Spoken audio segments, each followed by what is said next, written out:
নমস্কার বন্ধুরা, Molly's kitchen থেকে সবাইকে স্বাগত। গতকাল আমি একটু ঘুরতে গেছিলাম, তারই দেখো কিছু আমি ভিডিও দিচ্ছি। একটা মন্দিরে গেছিলাম, এত সুন্দর মন্দিরটা, তোমরা পুরো ভিডিওটা দেখো তাহলেই বুঝতে পারবে কতটা সুন্দর মন্দিরটা। আমি এখানে দেখো রেডি হয়েছি, তাই তোমাদেরকে একটু দেখিয়ে দিলাম, কেমন লাগছে বলবে অবশ্যই। এবার দেখো আমরা প্রথমে টোটোতে চলে যাব, টোটোতে করে যাব পুরো বাড়ি থেকে একবারে আবার ঘুরে আসবো একই টোটোতে, তাই টোটোয় করে যাচ্ছি। তাই দেখো একটু ভিডিও তোমাদেরকে দেখাচ্ছি, পরিবেশটা কেমন লাগছে অবশ্যই বলবে। এবার আমরা যাব দেখো গঙ্গাতে, মানে গঙ্গায় নৌকো পার হতে হবে। এটা মানে আমাদের এদিকে মুর্শিদাবাদের একটা মানে জনপ্রিয় মন্দির, টাহাপাড়া ধাম, অনেকেই চেনো হয়তো। এটা কিন্তু ইতিহাসেও লেখা আছে এই ধাম সম্বন্ধে। আমি অনেক কিছু হয়তো জানি না, যেটা তোমরা যদি জেনে থাকো বলবে অবশ্যই। এবার দেখো আমরা গঙ্গার ধার চলে এসেছি, তারপরে আমরা গঙ্গার ধারে এসে আমরা দেখো নৌকা পার হব। এই যে যাচ্ছি নেমে, প্রথমে টোটো থেকে আমরা নেমে গেলাম, টোটোয় মানে চেপে যে কোনো গাড়ি চেপে, কিন্তু গঙ্গাতে নৌকাতে উঠতে হয় না। সেই জন্য আমরা দেখো নৌকাতে দাঁড়িয়ে আছি। দেখো কতটা সুন্দর লাগছে, গঙ্গাতে এত স্রোত তার বলার নেই, খুব সুন্দর লাগছিল। ওই যে একটা নৌকো আসছে ওপার থেকে এপার, আর আমরা যাচ্ছি ওপার। এই ডাহাপাড়া ধামটা পড়ছে লালবাগে আমরা ট্রেনে করেও যেতে পারি, একটা টপিস। সেই জায়গায় আমরা এখন যাচ্ছি টোটো করে, মানে টোটোয় করে। ট্রেনে গেলে ট্রেন থেকে নেমে আবার টোটো করতে হবে এরকম, সেই জন্য আমরা পুরো টোটোয় করে যাচ্ছি। এটা আমাদের ভাগীরথী গঙ্গা নদী, দেখো কতটা সুন্দর লাগছে দেখতে। আর এখন এই বর্ষাকালে জলটা একটু ঘোলা লাগছে, সেই জন্য এখন কিন্তু গঙ্গার জল ঘোলাই হয় এই ভাদ্র মাস অবধি, মানে ভাদ্র মাসেও ঘোলা থাকে, আশ্বিন মাসে ঠিক হয়ে যায়। এরপরে দেখো আমরা আবার টোটোতে উঠে পড়েছি, এই যে যাচ্ছি। পরিবেশটা দেখো কতটা, মানে এটা গ্রাম্য পরিবেশ অনেকটাই, মানে মাঠঘাট চাষবাস এই সমস্তই। আর আমরা গেছিলাম 10টার দিকে, প্রচণ্ড রোদ ছিল তখন, সেজন্য দেখো তাও আমরা টোটোয় করে যাচ্ছিলাম, অতটা অসুবিধা হয়নি। যখন একটু দাঁড়াচ্ছিলাম তখন কিন্তু প্রচুর গরম লাগছিল। দেখো পরিবেশটা কতটা সুন্দর লাগছে, পুরো সবুজে সবুজে ভরা। এই মন্দিরটায় আমরা কিন্তু প্রথমেই গেছি, মানে আমি প্রথম গেছি, অনেকে গেছে আমি যাইনি, প্রথম গেছিলাম। মানে মেয়ের দীক্ষা নেবে সেই জন্য আমরা গেছিলাম।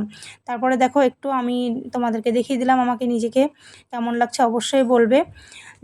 মেয়ের দীক্ষা নেবে সেই জন্য গেছিলাম, তা কিন্তু হয়নি দীক্ষাটা, মানে আমরা একটু দেরি হয়ে গেছিলো যেতে, সকাল সকাল যেতে হতো, তাহলে কিন্তু মানে দীক্ষাটা হয়ে যেত। আমরা যা যা নিয়ে গেছিলাম সমস্তটা দিয়ে এসেছিলাম ঠাকুরের কাছে।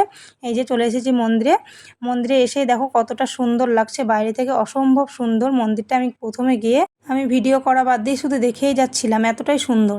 এই যে সামনেখানে দেখো মিষ্টি বিক্রি করছে, মানে এগুলো পুজো দেওয়ার জন্য অনেকে নেয়, সেই জন্য মিষ্টিগুলো, কাঁচা মিষ্টি এগুলো নিয়ে যাই ঠাকুরকে দেবে, সেই জন্য। দেখো কতটা বড় জায়গা, এই জায়গাটা কিন্তু এখন পুরো ফাঁকা, মানে অফ টাইম, সেই জন্য পুরো ফাঁকা। এই মন্দিরের সিজন কিন্তু বৈশাখ মাস জুড়ে গোটা মাস কিন্তু খুবই বড় অনুষ্ঠান হয় আর প্রচুর ভিড় হয়। এরপরে দেখো ঢুকেই দেখলাম একটা পদ্ম পুকুর। এই পুকুরটাই মানে ছোট্ট করেই রেখেছে, খুব সুন্দর। পদ্ম পাতাগুলো দেখো ছোট্ট ছোট্ট কি সুন্দর, এই যে কড়ি এসেছে, ফুল ফুটবে। তারপরে দেখো এখানে এই প্রভুগুলো বসে আছে, এনারাই কিন্তু দীক্ষা দেয়। তাই দেখো এই যে সরঞ্জামগুলো রেখে দিয়েছি, আমি নিয়ে গেছিলাম এগুলো। আর এখানে একটা দেখো আঙুর গাছ আছে, এত সুন্দর, এত বড় গাছটার কতটা জায়গা জুড়ে আঙুর গাছ। এখানে কিন্তু অনেক আঙুর হয়, আঙুরগুলো খেতে কিন্তু খুবই মিষ্টি হয়, কিন্তু এখন আঙুর একটাও নেই। আমি ভালো করে খুঁজে দেখলাম সেই জন্য। আর দেখো এখানে ফুল বাগান, প্রচুর ফুলে ফুলে একবারে সাদা হয়ে আছে। এতটা বড় জায়গা, চারিদিকটা ঘুরে ঘুরে দেখতেই মনে হয় সারাটা দিন লেগে যাবে, আমাদের সারাদিনই লেগে গেছিলো, এতটা সুন্দর জায়গা। তাও তো মনে হয় পিছনটা আমরা দেখিনি, পিছনের দিকটা আরও সুন্দর সুন্দর জায়গা আছে, তারপরে অবস্থান আছে, অনেক কিছু আছে, এগুলো আমরা দেখিনি। তাই যেটুকু পারলাম সেটুকু দেখালাম। আর এই দেখো এখানে একটা মন্দির, এই মন্দিরটা এটাই হলো বড় নাট মন্দির।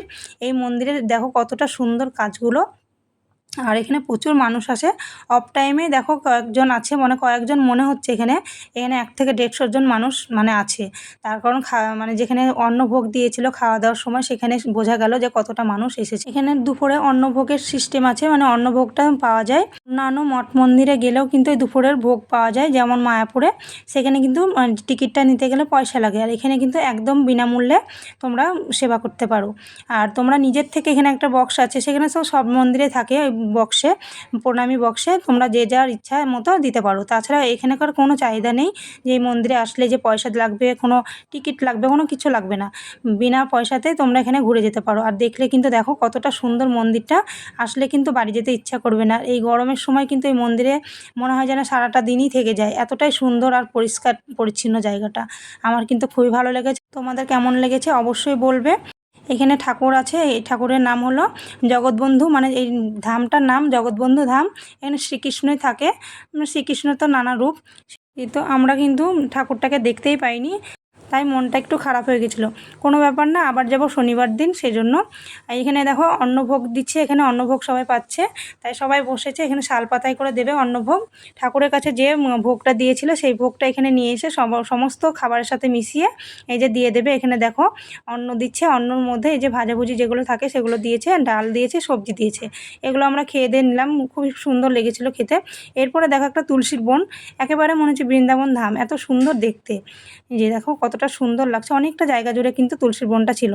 আশা করি ভিডিওটা ভালো লেগেছে, আজকে এই অবধি দিলাম। এরপরে হয়তো আরও একটু ভিডিও, ভালো ভালো ভিডিও আসতে চলেছে। সবাই প্লিজ ভিডিওটা পুরোটা দেখো, দেখে ভালো লাগলে লাইক কমেন্ট শেয়ার করে পাশে থেকো।